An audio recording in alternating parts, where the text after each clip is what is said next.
Howdy and welcome to Reflection Video 5. In Section 1, Grace is going to be talking about the framework and act now. In Section 2, me, Jenna, is going to talk about how to prepare. And in Section 3, Kylie is going to talk about learn and watch in the future of planning.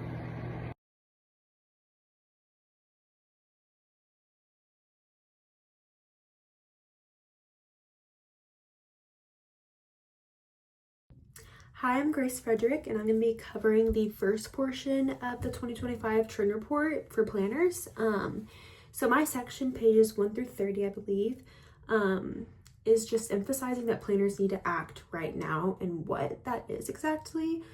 So it explains that it's more than just predicting an outcome or predicting a specific future. It's about preparing for several possible outcomes. So the report encourages planners to bring more into that process, especially underrepresented voices and younger generations, which is something I've talked about in some of my other classes, who will live in the future that we imagine. So really the people who it's most important. So the Act Now trends highlight 6 urgent areas. First is climate change, just traditional carbon offset strategies that are failing. So planners must strengthen local resilience and just hold pollutants accountable. And then second, affordable homes for all ages. Third, digital fatigue, showing what some people want in a real world connection, not just online engagement, which is very prominent nowadays. Then there's heat, wildfires, pollution, which are already changing how we lived and how we work. So water scarcity, and evolving public spaces are in demand, and we need quick action for those. So overall, this section just reminds us that planners can't wait, and inclusive, sustainable planning today will define the quality of tomorrow.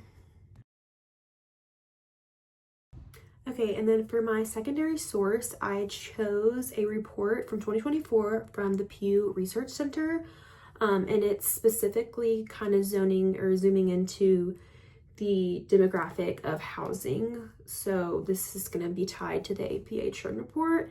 And so the specific one I chose shows how 1 in 5 US households now fit the classic model for a married couple with children, so a family.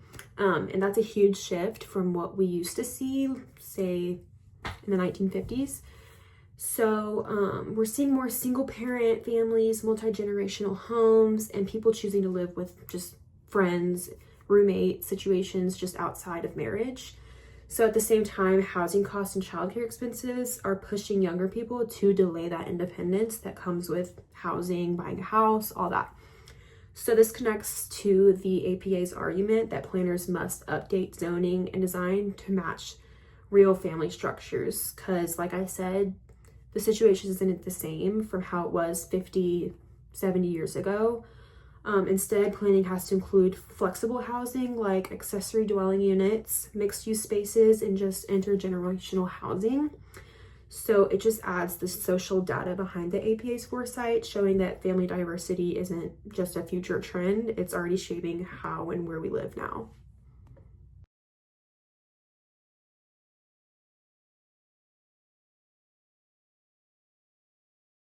Howdy, my name is Jenna Grimm, and I'm talking about Section 2. So kind of the main ideas I gathered from the reading is AI is gaining a larger role in kind of everything, decision making, raising concerns, and kind of about how communities should guide its use. Health threats are becoming more varied and severe, kind of like climate-related illnesses, pandemic risks, stuff like that within communities, along with migration patterns and work styles are growing less predictable, with people relocating in its response to climate risks and embracing more of a flexible, like non-traditional work arrangement that planners must plan around. So kind of gathering what I read from that and finding my secondary source. Kind of the same things. Many Americans are unsure of AI, with over half saying it brings like major risks, and kind of how they worry about it infiltrating their communities.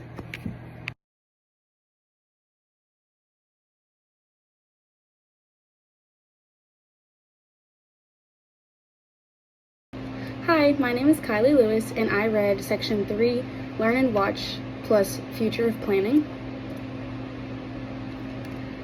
The signals we need to learn about and watch. First, there was a quote stating cities are increasingly pursuing circularity as a model, recognizing its potential to align climate action with economic innovation.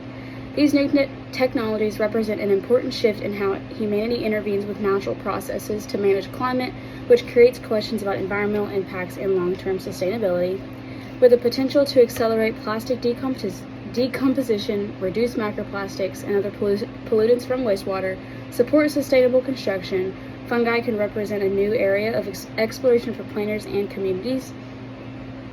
Planners can also bring specialized knowledge to help shape cities and settlements in space and also on other planets, which makes it rare for a planner to even think about planning a city from scratch, and even rarer for that city to be somewhere other than Earth. Next, architects are consulted on occasion, but planners aren't part of this conversation. Leaders are not considering what planning brings to the table. Foresight is the process of learning with the future, creating multiple plausible imaginings of what the future might look like and preparing for them. Decolonizing the future is an ongoing process of learning and unlearning. It involves creating spaces where all voices, including those of future generations, can influence decision-making. It challenges traditional power structures and redefines expertise, fostering resilient and inclusive communities that respect everyone. Finally, the rise of digital planning has transformed public engagement and urban management.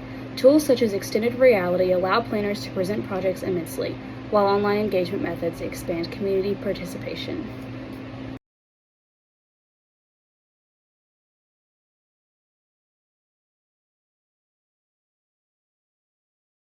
Thank you so much for watching our presentation over the framework and active now, preparing and learning and watching the future of planning by Grace Frederick, Jenna Grimm, and Kylie Lewis.